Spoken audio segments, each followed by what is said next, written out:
Nitong mga nakaraang araw na panay ang buhos ng ulan. Nagulat din ba kayo sa kidlat?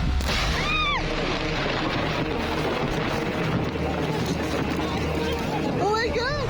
Yun ang pinaka-nakakatakot na experience ko sa kidnap. Parang merong kuryenteng gumuhit dito sa ulo ko, lumabas dito. At ang pag-angat ng buhok, kamangha-mangha ba? O dapat nang ikabahala? Nagbi-build up yung charge, so yung mararamdaman na yun, umaangat yung buhok. Mabilis pa sa alas 4, pwede na kayo maging kwento. Oh my God!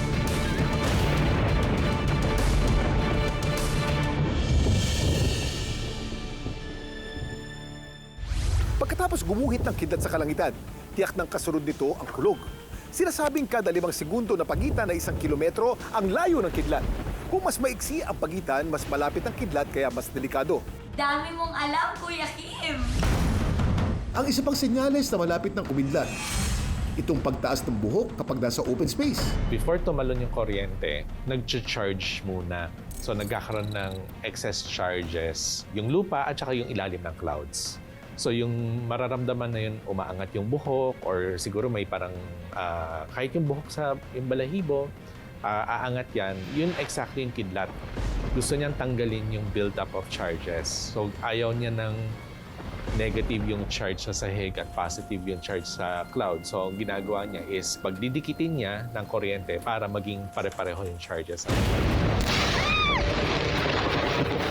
Kunyari, nasa labas ka, naglalakad ka sa labas, sa bukid, biglang kumidlat ng malakas, anong gagawin mo? Maghanap na kataguan.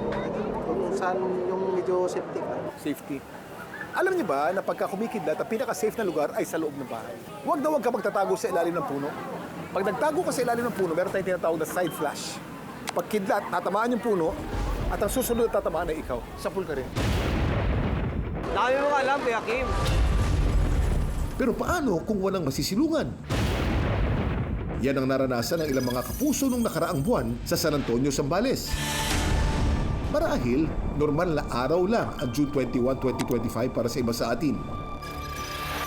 Pero para sa magkakaibigang ito, ang taimtim sanang selebrasyon, nagkaroon ng kakaibang pasabog na hindi nila makakalimutan. Birthday ng kaibigan namin. Nagkayaan kaming para manood ng sunset. Nang biglang,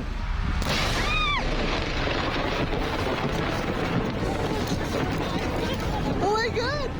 Sobrang traumatic po yung experience na yon. In that split second po pala, pwedeng may mas malalang mangyari sa amin. Pwedeng sabay-sabay na mawala pala kami nung araw na yun. Nakakatakot! nakauwi naman ng ligtaas ang magkakaibigan. Pero may kakaiba rin daw silang naramdaman. Ang naramdaman namin ay konting grab sa ulo namin. Napaso yung pa ako. Meron ko siyang sensation na mainit doon sa talampakan. Ang mga sensation na ito ay epekto ng mga electrical charge na nagkakalat sa lugar. Kadalasang humuhupa ang mga sensation na ito. Pero kapag kayo nakaramdam ng pagkahilo, pamamanhid o paninikip ng dibdib, mas mabuting sumugod sa ospital. Sa isang kisap mata, pwedeng tumama ang kidlat. Oh my God! Kaya ngayong tag-ulan, huwag nang magtapang-tapangan.